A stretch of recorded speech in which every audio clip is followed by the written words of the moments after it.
자, 위험이 계속 남아있는 상태에서 모험심을 가지고 매수를 시작할 수 있는 타이밍은 맞지만 지금은 굉장히 위험한 그런 여러 가지 요소들이 남아 있습니다. 삼성전자.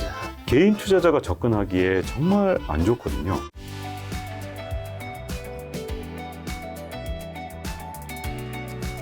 제 기자님이 오신다고 이제 제가 풀슈트를 입은 건 아니고요. 오늘 저녁에 일정이 있어서.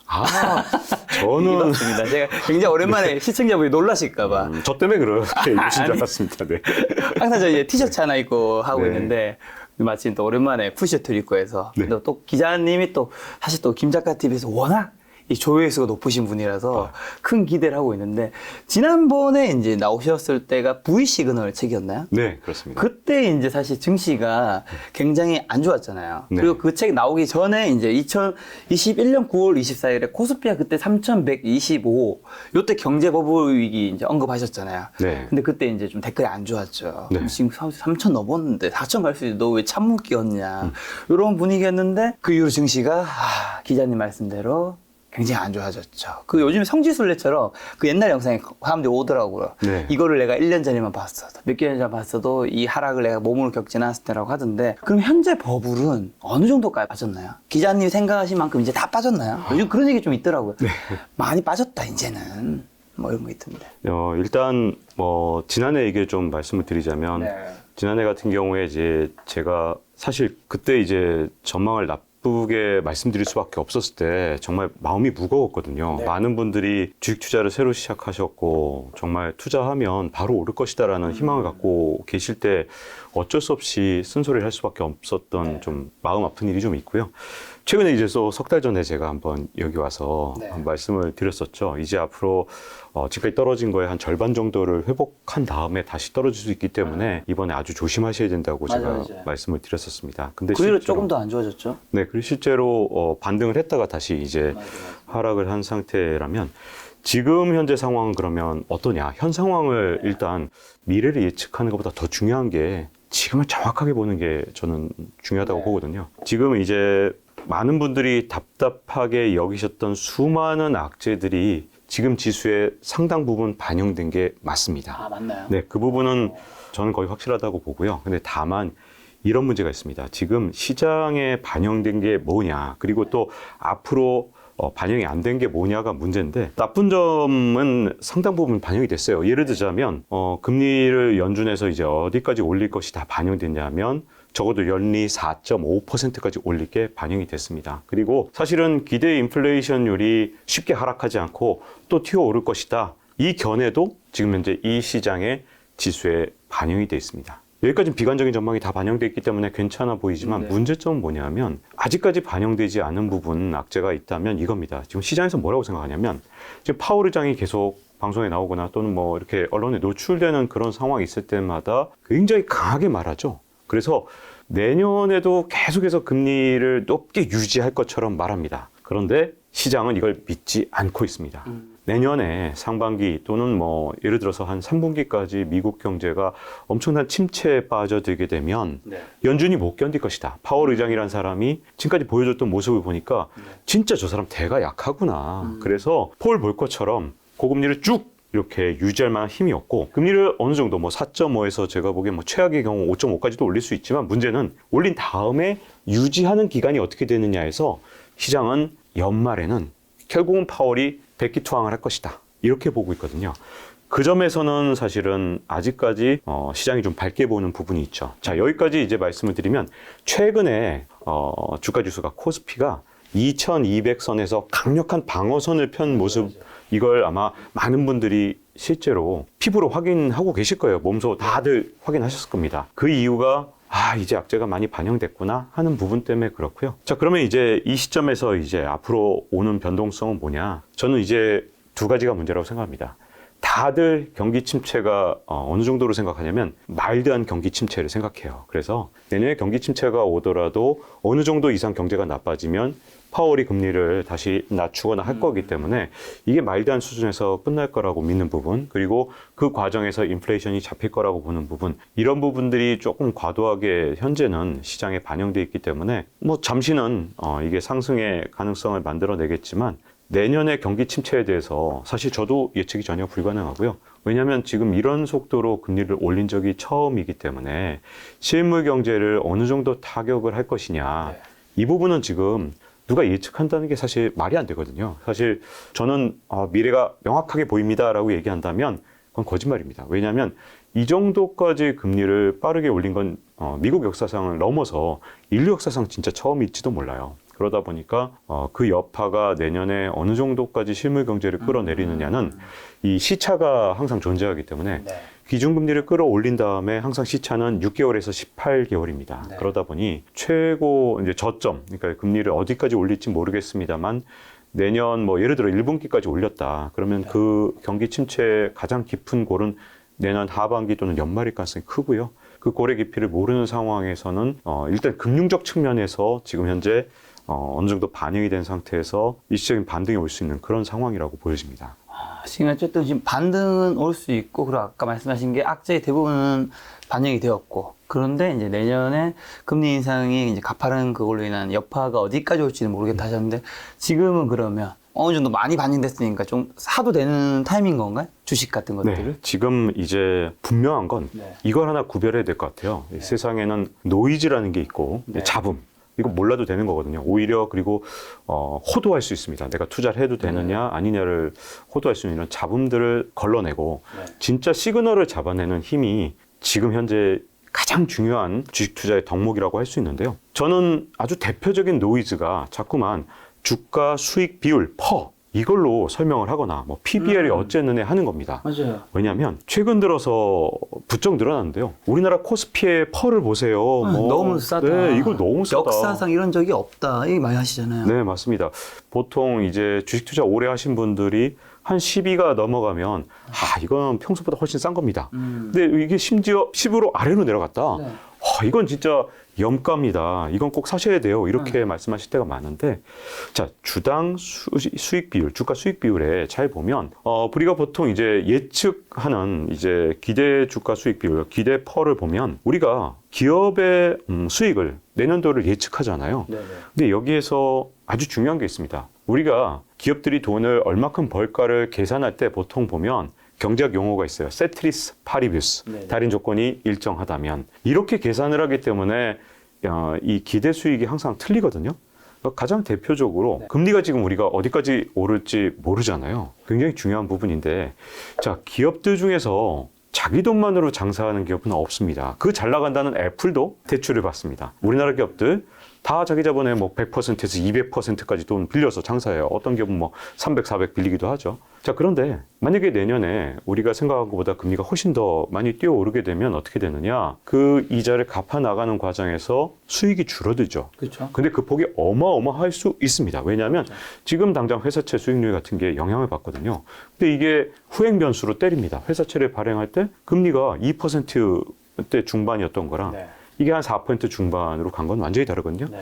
지금 회사채 금리가 내년에 5에서 6%도 갈 수 있는 상황이라면 네. 당장 주가 수익에 굉장히 큰 영향을 미치겠죠. 그래서 주가 수익 비율로 볼 때 굉장히 조심해야 되는 부분이 많고요. 또 하나는 이게 시차가 있다고 이제 실물 경제까지 시차가 있다는 거 말씀드렸는데, 미국의 연준이 금리를 인상하면 실물 경제가 바로 나빠지지 않습니다. 항상 실물 경제가 나빠지는데 6개월에서 18개월이 걸린다는 게 굉장히 문제고요. 먼저 미국 경제를 먼저 때립니다. 자, 그러면 제가 이제 혹시 여러분들 이제 채찍 효과라는 걸 들어보셨는지 모르겠습니다. 들어봤습니다. 들어보셨죠? 네네네. 네, 미국 경제가 채찍의 손잡이라면 네. 우리나라는 채찍의 끝에 있습니다. 네. 그러면 채찍의 손잡이와 끝에 다른 점은 두 가지가 있는데요. 하나는 뭐냐면 이런 어떤 금리 인상에 따른 실물 경제의 타격을 우리나라가 먼저 받을까요? 미국이 먼저 받을까요? 먼저 미국이 받습니다. 그래서 재고를 조정하는 그런 여러 가지 것들이 이 손잡이라면 이 채찍의 손잡이에 휘두르면 우리는 약간 한 템포 늦게, 그리고 미국보다 훨씬 더 큰 강도로 채찍의 끝이 흔들리게 됩니다. 그래서 채찍의 손잡이인 미국과 채찍의 끝인 우리나라와는 시차뿐만 아니라 강도에서 큰 차이가 나는데요. 미국이 이제 한 6개월에서 18개월 뒤에 영향을 받는다면 우리나라는 그보다 한 석 달 좀 뒤에 미국이 받았던 여러 가지 뭐 경기 침체 타격이라든가 이런 것보다 훨씬 더 강력한 타격을 받습니다. 그 이유는 재고 조정 때문인데 거기까지 막 자세히 말씀드리지 않아도 찾아보면 채찍 효과 같은 건 인터넷에 많거든요. 요걸 반드시 아셔야 되는 게, 자, 이제 우리가 내년에 맞이하게 될 그런 상황이 바로 채찍 효과에서 일어나면서 우리나라 기업들의 지금 현재 기대 수익이 내년에 어떻게 될지 지금 전망한다는 게 진짜 쉽지 않은데, 증권사에서는 어쩔 수 없어요. 리포트를 내야 되니까. 그래서 모든 조건을 지금 현재 조건의 금리에다가, 지금 현재 조건의 미국 경제에다가 놓고 딱 계산을 때려버리면 수익이 사실 내년에 좋게 나올 수밖에 없거든요. 그런데 지금 뭐 눈에 거의 훤할 정도로 미래가 정해져 있는 건 내년에 미국 경제가 경기 침체를 겪거나 또는 경기 침체에 준하는 경기 불안까지 가는 건 분명하기 때문에 채찍의 끝에 있는 우리나라 같은 경우는 분명히 영향을 받게 되죠. 그래서 일단 노이즈로 반드시 속아내야 되는 건 바로 퍼 같은 수치를 이용해서 지금 투자해야 된다라는 겁니다. 그리고 또 하나는 주가 순자산 비율, PBR인데 사실 이제 앞으로 내년에 우리가 어떤 일이 생길지 잘 모르는 분야 중에 또 하나가 뭐냐면 이 정도로 금리를 올려놓으면요. 나중에 이제 신용경색이나 이런 것들이 올 수 있는데 거기까지 또 타격을 주는데도 적어도 6개월 이상이 걸립니다. 그 신용경색은 이제 저개발 국가부터 이렇게 영향을 미치게 되겠죠. 근데 그렇게 되면 갑자기 자금 조달이 어려워지거나 하면서 기업의 자본금 자체가 흔들리는 경우가 정말 많아요. 그렇기 때문에 이게 그냥 PBR이 1보다 낮으니까 훨씬 싸요. 뭐 0.8이니까 사세요. 이렇게 지금 현재 장부 가격을 갖고 논하는 건 굉장히 의미가 없기 때문에 다른 건 몰라도 지금 현재 퍼나 PBR 같은 전통적인 지표로 시장을 보면서 지금 살 때입니다. 지금이 타이밍입니다 하는 건 그냥 노이즈다. 그러니까 그게 틀렸다는 뜻은 아니고요. 그러니까 의미 없는 지금 그걸로 지금 살 타이밍을 찾는 건 제가 보기에는 굉장히 어렵다고 봅니다. 자, 그러면 이제 주식을 사느냐 아니냐. 사실은 지금 이제 아마 많은 분들이 벌써 느끼신 분들이 계실 텐데 이렇게 주가가 많이 떨어져도 건재한 주식들 여전히 있습니다. 예를 들어서 미국 같은 경우에 엑슨모빌이나 아니면 옥시덴탈 같은 경우에 최근 한 3년 동안 기준으로 볼 때 거의 최고가에서 크게 떨어지지 않았어요. 사실 지수는 미국도 엄청나게 많이 떨어졌잖아요. 그렇기 때문에 지금 종목별로는 이렇게 그동안 선방했던 종목이 앞으로도 잘 간다는 뜻은 아니지만 과거에 그렇게 주가가 계속 떨어지던 그 시점에도 이렇게 올라가는 종목이 있기 때문에 주식 당연히 이런 상황에서도 어떤 종목을 선택하느냐에 따라서는 주식을 살 타이밍이 특별히 이때다 저때다 하기는 어렵다는 거, 아마 주식 투자 이미 벌써 많은 분들이 이제 새로 시작하셨다 하더라도 벌써 2년의 경험이 있기 때문에 이게 정말 섹터에 따라 종목에 따라 정말 다르구나 라는 걸 많이 느끼셨을 거고요. 자, 다만 지금 주식 투자 이 시점에서 시작한다는 건 이제 금융적인 측면에서 금리 인상을 시작하고 인플레이션이고 이런 것들은 이제 선반영이 됐죠. 그러니까 마법의 선반영 나왔습니다. 그래서 아마 내년 초까지 금리 올리는 것들은 아마 대부분 선반영이 돼 있다고 보여지지만 이게 이제 실물 섹터를 어떻게 타격하고 미래를 어떻게 바꿀지는 전혀 반영돼 있지 않거든요. 그리고 미국과 중국의 패권 전쟁 지금 격화되고 있죠. 10월 7일에도 반도체 관련해서 아주 강경한 진짜 이 정도면 진짜 중국하고 전면 전쟁 수준이네 경제적으로 이런 조치들이 날이면 날마다 나오고 있습니다. 이런 상황들은 아직 선반영되지 않았기 때문에 자, 위험이 계속 남아있는 상태에서 모험심을 가지고 매수를 시작할 수 있는 타이밍은 맞지만 지금은 굉장히 위험한 그런 여러 가지 요소들이 남아 있습니다. 그래서 인플레이션이라든가 경기 침체 그리고 패권 전쟁 이 세 가지 요소가 아직 다 반영되지 않았다는 측면에서는 저는 매수를 시작한다 하더라도 저는 이 시점부터는 사실은 분산해서 투자하는 게 정말 중요하다 이런 생각이 들고요. 우리가 2020년 3월 때문에 자꾸만 시점도 몰빵을 해야 된다는 생각을 하게 되잖아요.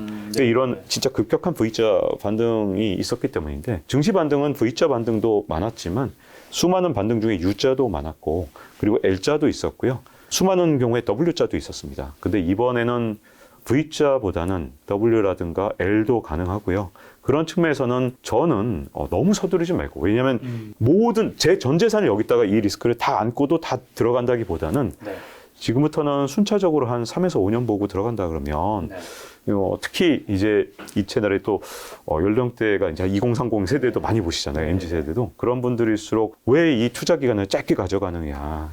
특히 최근 동안 이 어떤 짧은 경험, 2020년의 경험 때문에 이 시점을 놓쳤더니 내가 벼락거지 됐네 라고 걱정하시는 것보다는 제가 보기에는 리스크와 탐욕 사이에서 탐욕 좋은 거죠. 중요합니다. 탐욕은 제가 보기에는 부자가 되기 위한 진짜 필수 요건인데 그 리스크와 탐욕 사이에 중용인 제가 보기에는 3에서 5년 정도 두고 투자하는 것이 지금 가장 적절한 시점이 아닌가 싶습니다. 그러면 어쨌든 증시가 이제 좀 좋아져야 될 텐데 언제쯤 좋아질 수 있을까요? 이게 굉장히 네. 어렵죠. 왜냐하면 사실은 일단 단기적으로는 말씀드렸지만 계속 반복하지만 금융적인 측면이 다 반영이 됐기 때문에 이제는 증시가 반등할 거라고 믿는 분들이 조금 시장에 참여하는 게 늘어나면서 사실은 반등과 또 이 어떤 양쪽이 정말 첨예하게 부딪히면서 움직일 가능성이 좀 큽니다. 근데 문제점은 이런 겁니다. 기준금리를 인상했을 때 이게 정말 전 좀 안타까웠던 게 뭐냐면 이제 일부 증시 전문가분들이 이제 나오셔서 이제 과거에 한 30년 동안의 지표를 갖고 나오시거나 그렇죠. 아니면 이제 그분들이 이제 경험하신 게 보통 한 세대가 경제 활동하는 게 보통 30년 이내잖아요. 그렇죠. 어떤 사람들이 30년 활동하면 은퇴하잖아요. 그렇죠.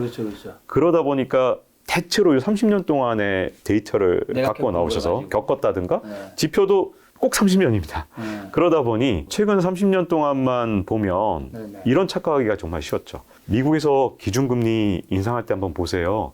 기준금리 인상할 때마다 주가는 항상 올랐습니다. 맞아. 주식 사세요라고 했죠. 맞아요. 근데 저는 아닙니다. 계속 사실은 작년부터 계속 강조를 했었어요. 이번 기준금리 인상은 다릅니다. 왜냐하면 지금까지 미국에서 기준금리를 지난 30년 동안 인상을 할 때는 인플레이션 걱정이 하나도 없었거든요. 지난 30년 동안 우리는 그 단어를 잊어버리고 살았습니다. 인플레이션이라는 단어를. 근데 이번에 금리를 인상하는 이유는 경제가 너무너무 좋아서 혹시라도 경기가 과열될까 봐 인상을 하는 게 아닙니다. 지금까지 30년 동안은 금리 인상 때마다 경기가 너무 좋았을 때 인상을 했고요. 이번에는 인플레이션을 막기 위해서 금리를 인상하는 겁니다.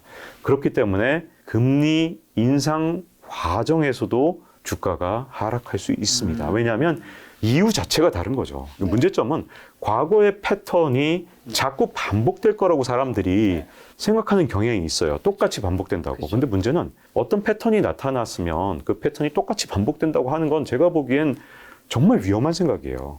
패턴이 일어났던 이유를 정확하게 알아야 되는데 안타깝게도 그게 그냥 그분들이 이제 경험하신 그걸로 그분들의 전문성을 의심한다든가 그런 것보다도 안타깝게도 이제 그냥 경험만 놓고 그냥 딱 판단을 하신 거죠.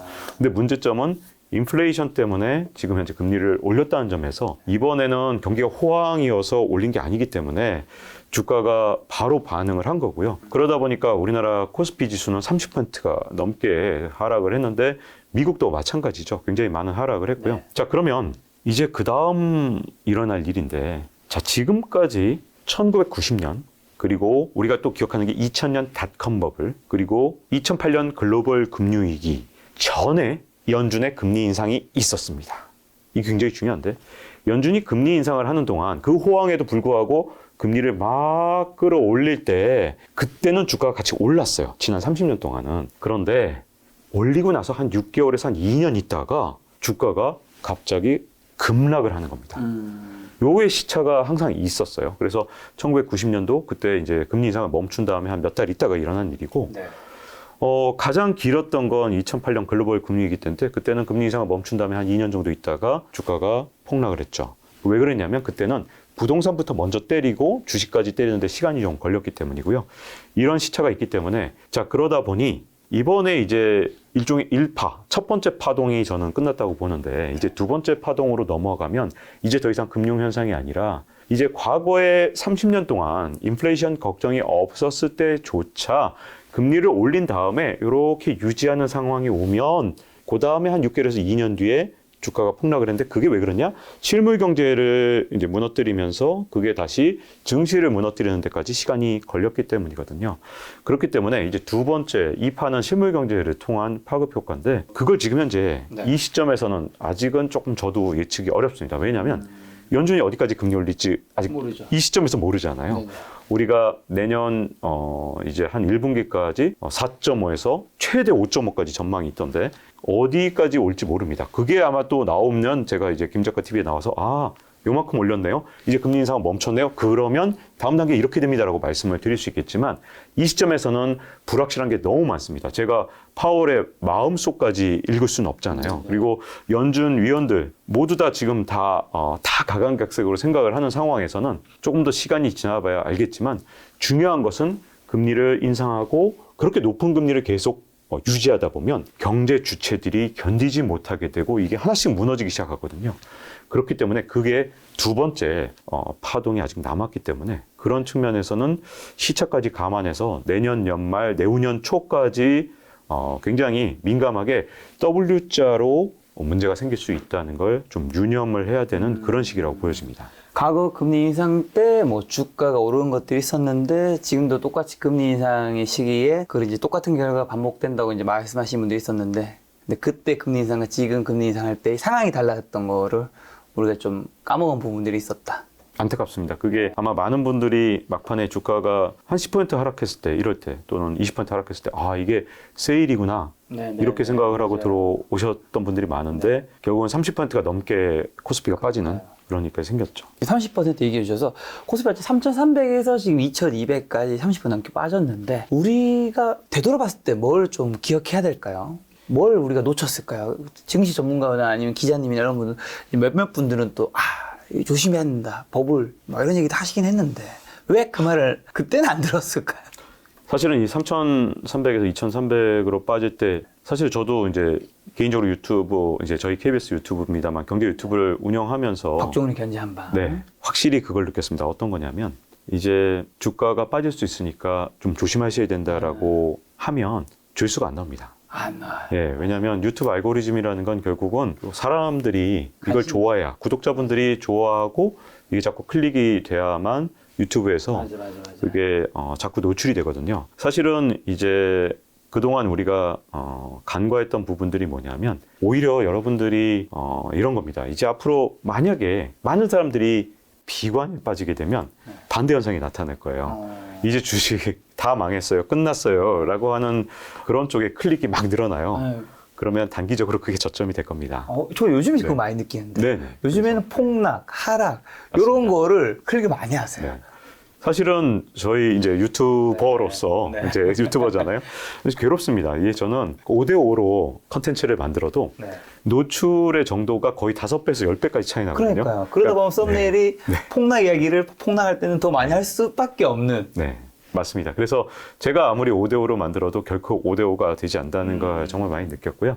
그건 사실은 제가 예전에 한번 책을 쓸 때도 이걸 한번 프롤로그에 쓴 적이 있어요. 여러분들이 유튜브에서 어떤 내용의 컨텐츠를 여러분들이 많이 접하게 되면 두 가지 문제가 있다고 말씀드렸죠. 하나는 유튜브 알고리즘이 예를 들어 모든 사람이 상승한다고 믿을 땐 상승하는 알고리즘 때문에 이게 노출이 많이 되는 거고 그리고 하락할 때는 또 하락하는 컨텐츠가 노출이 많이 되는데 문제점은요.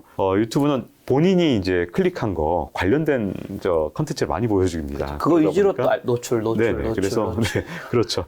그래서 제가 이제 3,300에서 2,200대까지 떨어지는 동안 여러분들께 꼭 말씀드리고 싶은 건 여러분들한테 그냥 노출되는 걸 그냥 보지 마시고 반대되는 것 꼭 검색을 해보시라는 걸 한 번 더 말씀드리고 싶어요. 그래서 여러분들이 요즘에 폭락이 왜 이렇게 많이 보이지? 그러면 오히려 검색을 해서 주식이 상승할 만한 이유가 따로 있는지 이렇게 아마 검색을 해보고 다른 생각을 가진 사람들의 의견을 계속 들어본다면 아마도 조금 더 이제 앞으로 오는 변동성에 대해서 좀 더 차분한 마음으로 대비할 수 있지 않을까 싶습니다. 자, 그럼 지금 같은 상황에서 좀 물린 주식이 있는 개인 투자자분들 좀 어떻게 대응해야 되지? 결국 물린 주식은 뭔가는 팔고 뭐 이 상황에서도 뭔가를 사야 되는 거에 있을 수도 있을 텐데 좀 그런 게 있을까요? 사실 이제 이 분야는 이제 제 분야는 아닌 것 같고요. 저는 이제 거시경제 중심으로 이제 분석을 하는 거기 때문에 아마 이런 건 아마 증권 전문가 분들이 더 잘 아실 것 같은데 다만 이제 그동안에 이제 안타까운 건 10%, 20% 떨어졌을 때 일어난 현상인데요. 사실 요번 증시 상승기에 이 말이 사라졌어요. 손절하라. 사실은 제가 이제 지금 버텨라. 네. 제가 이제 경제부 처음 기자 생활한 게 한 25년 전인 것 같습니다. 근데 그때 시작을 했고 그때는 정말 이제 저희 지상파에서도 손절이란 단어를 많이 얘기했고요. 사실은 기관은 지금도 그렇게 하거든요. 그래서 손절선을 둡니다. 그래서 뭐 기관마다 다르지만 10%라든가 15%라든가 이런 걸 두죠. 제가 지난해 9월에 나왔을 때 사실은 주가가 한 5% 정도 떨어졌을 텐데 아마 기관들은 다 손절선을 정해놨기 때문에 제가 이제 그때 많은 걱정과 우려를 했었잖아요. 많은 분들이 이제 주가가 오를 걸 기대하고 뒤늦게 뛰어들으셨는데 안타깝게도 지금 주가가 떨어질 가능성이 너무 큰 때라고 이제 작년에 말씀드렸을 때 근데 그때 안타까운 건 이제 증권사는 반드시 손절선을 설정해 주거든요. 안 해두면 안 되니까. 근데 문제는 개인 투자자분들한테는 그걸 전혀 권유를 안 했다는 겁니다. 그래서 이제 중요한 건 여러분들이 이제 아마도 그 사이에 손절선을 아마 다 좀 넘어가셨을 것 같아요. 지금은 아마 사셨을 때보다 대부분의 개인 투자자들이 훨씬 지금 떨어졌을 겁니다. 예를 들어서 삼성전자 대표적인데 아마 많은 분들이 좀 평균적으로 다 8만 원대에 사셨더라고요. 좀 최근에 나온 보도자료를 보니까. 근데 지금 보니까 손절선은 이미 지났죠. 근데 이제 앞으로 증시가 이제 어떻게 될지 이제 누구도 모르지만 중요한 건 반등을 하고 다시 움직일 때는 여기서 손절선을 한번 설정해 주시는 게 전 좋다고 봅니다. 왜냐하면 한 번의 손절 기회는 놓치셨고 이제 혹시라도 주가는 앞으로 미래 예를 들어 내년에 뭐 대폭락을 할 게 이미 정해져 있는 그런 상황이라 하더라도 말이죠. 정말 뭐 미리는 알 수 없지만 예를 들어 운명적으로 떨어지는 그런 때라 하더라도 주가는 그냥 떨어졌다는 이유만으로도 반등을 합니다. 일시적으로. 근데 문제는 우리가 이게 지금 자꾸 이제 희망을 갖고 주가는 오를 거다. 내가 사놓은 주식에 대해서 무조건 오를 거다. 이렇게 우리가 이제 단정을 짓고 주식을 바라보면 손절선을 정할 수가 없어요. 그래서 지금 하실 일은 뭐냐 하면 이제 이 시점에서 손절선을 한번 정하고 여기서 만약에 더 빠지면 이건 이제 실물경제 타격이 오는 거잖아요. 제가 말씀드렸다시피. 그런데 그걸 이제 냉혹하게 내가 감정에 휘둘리지 않았을 때 왜냐하면 일단 주가가 폭락을 하거나 아니면 이번에 이제 예를 들어서 이제 금융 측면은 다 받아들여졌네 하고 막 급등을 할 수 있습니다. 왜냐하면 이게 또 주가가 무서운 건 사실은 데드캣 바운스가 무섭거나 한 게 베어마켓 랠리가 무서운 건 뭐냐면 정말 무섭게 올라요. 그래서 나중에 다시 떨어지더라도 그러면 사람이 흥분을 하거든요. 그 전에 이번에는 반드시 손절선을 만들어 주셔야 될 타이밍이다. 이번에도 만약에 손절선을 만들어 주지 않고 주식 투자에 임했다가는 혹시라도 내가 생각하지 못한 진짜 엄청난 폭풍이 몰려왔을 때 자칫하면 정말 자산 기반을 다 잃어버릴 수가 있거든요.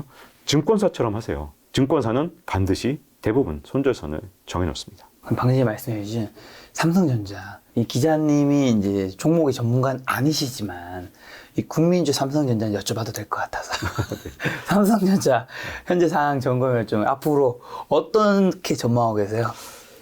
이 삼성전자 말씀드릴 때마다 참 무겁습니다. 왜냐하면 우리나라에 삼성전자 투자하신 분들이 정말 많더라고요. 혹시 가지고 계신가요? 아니요, 저는 없습니다. 네, 알겠습니다. 이 이유는 저희가 사실은 아마 이 김작가 TV에서도 말씀을 지난해 드렸었고 지난해 가을에 김작가 TV님이 MC를 보셨을 때도 삼성전자에 다른 대해서 유튜브 채널에서 다른 유튜브 채널에서 왜 삼성전자에 대해서 제가 정말 훌륭한 기업이고 너무너무 우리나라의 정말 미래를 좌우할 만한 기업이지만 한 가지 문제가 있다는 걸 그때도 말씀드렸는데요. 뭐냐 하면 삼성전자라는 기업 정말 우리나라 정말 어떻게 보면 대표 기업이죠. 근데 문제점은 이게 사이클 산업이라는 겁니다. 그래서 개인 투자자가 접근하기에 정말 안 좋거든요. 원래 개인 투자자는 해자 기업을 투자하는 게 좋습니다. 해자 기업 들어보신 분들도 계시겠지만 이 중세의 성이 해자를 판 것처럼 그래서 성도 굳건하고 이렇게 해자는 이제 일종의 연못을 이렇게 쭉 성둘레를 파놔서 다른 기업들이 감히 노리지 못하게 하는 이런 멋진 기업들이 있거든요. 이런 기업들은 언젠가는 다시 오르고 장기적으로 우상향을 하지만 사이클 산업은 뭐가 문제냐면 이 사이클에 따라서 반도체는 사이클을 타는데 주가가 같이 출렁거립니다. 근데 그 정도가 개인 투자자의 공포 심리를 정말 극도로 자극할 때까지 꼭 떨어졌다가 반등을 합니다. 그래서 개인 투자자한테 너무너무 힘든 주식이 삼성전자라고 저는 그때도 말씀을 드렸고, 자, 그러다 보니 이제 삼성전자 같은 경우 굉장히 투자가 어렵잖아요. 근데 더 어려운 게 하나 있는데, 그러면 실적이 최악일 때 주가가 최악이고 실적이 좋을 때 최고냐? 정반대입니다. 그러니까 보통 주가는 언제 오르기 시작하냐면 실적이 점점점 나빠지고 있으면서 야, 이보다 나쁠 수 없지 않니? 이거 삼성전자 망하는 거 아니야? 라는 말이 나올 때 이미 주가는 반등을 하거든요. 근데 이걸 개인 투자자들이 어떤 시중의 어떤 군중 심리 같은 걸 이겨내고 투자를 한다. 네. 정말 쉽지가 않죠. 네. 그렇기 때문에 일단 기본적으로 삼성전자라는 게 해자 기업보다는 투자하기가 어렵다는 걸 첫 번째로 말씀드리고 싶고요. 두 번째는 그러면 지금 현재 삼성전자는 어떤 상황이냐? 이제 제가 이제 두 번의 출연에 걸쳐서는 삼성전자를 다 좋지 않게 말씀을 드리고 갔어요. 근데 이번에 지금 현재 삼성전자만 놓고 봤을 때는 어떠냐? 네. 사실 나올 게 거의 다 나온 것 같습니다. 진짜 와 최악이다. 진짜 정말 나쁘구나. 야 이거 정말 기업이 흔들리는 거 아니야? 네. 라는 생각이 들 정도로 나쁘기 때문에 아하 그러니까 해외 벌써 헤지 펀드나 이런 데 아니면 투자은행 같은 경우는 삼성전자가 이제 거의 바닥으로 가나 보다. 그러면서 보고서 벌써 내놓고 본인들도 사고 있긴 하죠.